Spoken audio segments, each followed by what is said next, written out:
All less than 30 seconds after the restart. Presumably, from your point of view, that was the decisive moment in the game. Well, we did speak about that at half-time and said an early goal would kill them completely, and 30 seconds is an early goal, you know. So we were pleased with that, but that's what we intended to do. We tried to go straight at them after half-time and kill the game off, and it worked very well. I bet you're glad you've got Richard Offiong on loan from Newcastle. He looks a very promising young player. Can you tell us about him? Well, I'd rather have him in my side than against my side, so that tells you something. But yeah, he's a young lad who's been playing at Newcastle and mostly in the youth team, occasionally in the reserves, but he has tremendous pace and scores goals. What was the key moment for you, scoring so early after the break? Yeah, it's calmed everyone's nerves, really. Yeah, and we could play and dominate the game, really, after that.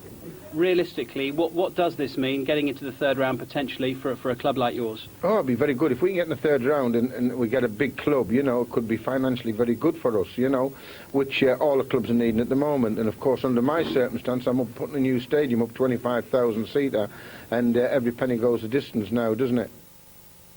Comfortable victory in an argument with the result, but someone took your eye, Garth. Absolutely. He looks about 10, although he has a mature game. He's on loan from Newcastle. It's Richard Offiong. You see here, he turns nicely, he's in on goal, and he can't do an awful lot with this because the keeper's right on top of him, but look at this toe poke, bang. And you've got to get that spot on, otherwise you look foolish, and he does. On the second one, that's an offside goal, but look how well he takes it. He's composed, and he finishes it, again, another one-touch finish, roof of the net.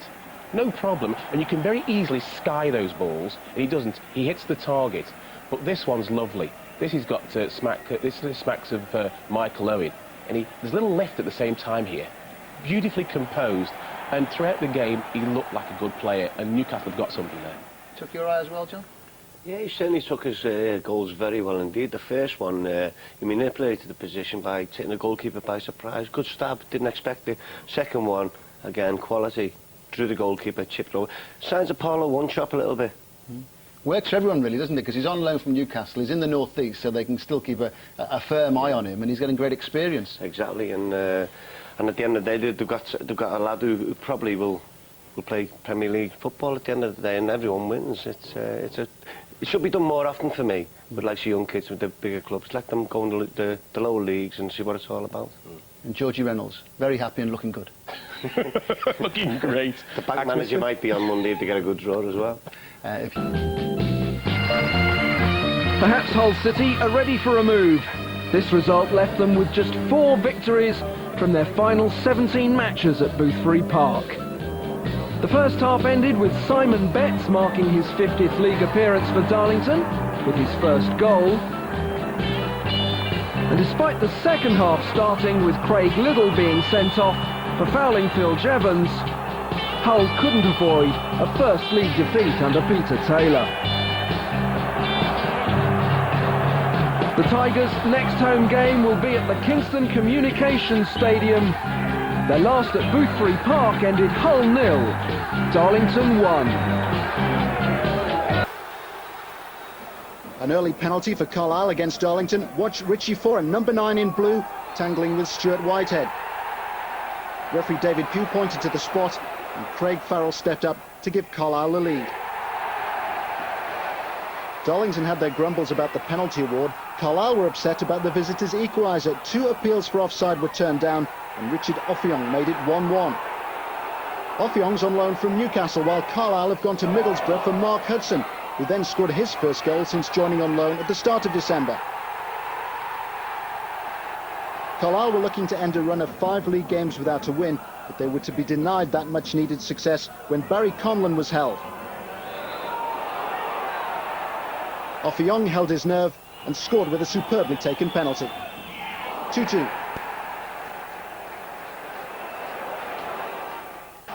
The big debate in the Darlington dressing room after this game, who should get the credit for the goal?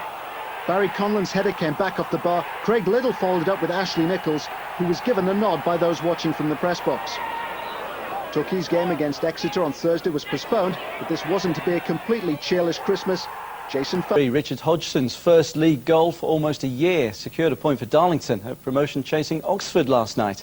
Steve Basham's low 25-yard shot flew past the fit again Andy Collett in the Quakers' goal and it looked like bringing the U's their 6th win in 7 matches. But Hodgson's 30-yard scorcher, just 3 minutes from time, gave Oxford's keeper Andy Woodman no chance and extended Darlington's unbeaten league run to 7 games. Over at Feetham's, Darlington needed to fight back after Kidderminster took charge with an excellent volley from Bo Henriksen. But that was nothing compared to a masterstroke by Quakers caretaker boss Mick Tate. He shoved defender Matt Clark up front, who soon made ducks on water look out of place. That thumping header got Darlington level, but Clark was loving it by now. When he belted in the winner, he showed his instinct for scoring and his instinct for celebrating. That's partly thanks to Darlington, who took a point at home to second place Rushton and Diamonds. The Quakers could have taken all 3, but twice they surrendered the lead. Richard Hodgson was first on the score sheet from close range. Rushton were level 4 minutes later from the spot. Handball was given against Gary Pearson. Stuart Gray won the 12-yard contest against Andy Collett. The goal of the match put the Quakers back in front. Ian Clark created the chance and curled the finish, helping out his ex-teammates at Hartlepool by keeping Rushton at bay. But the Diamonds levelled again with just 7 minutes left. Paul Hall followed up after the header had struck the post. 2-2. Finally, not many... Darlington took the lead at playoff hopefuls Lincoln through Barry Conlon. He chipped in his 12th goal of the season. But once again, the Quakers couldn't hold on to their advantage. Andy Collett could only push out a cross from Stuart Bimson. Chris Ward stuck away the follow-up. It was 1-1 at Central Bank.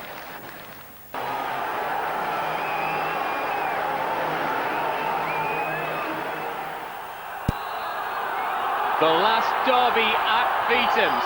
This one guarantees you entry into the history books.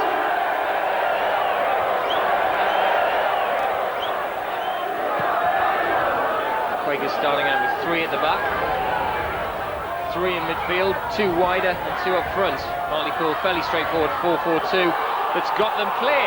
And here, speaking of clear, is Mellenby straight away with a great chance. And he's pulled it wide, and what an opening that would have been for Darlington. Now Darryl Clark. Well, Valentine flew in very, very late on Clark there.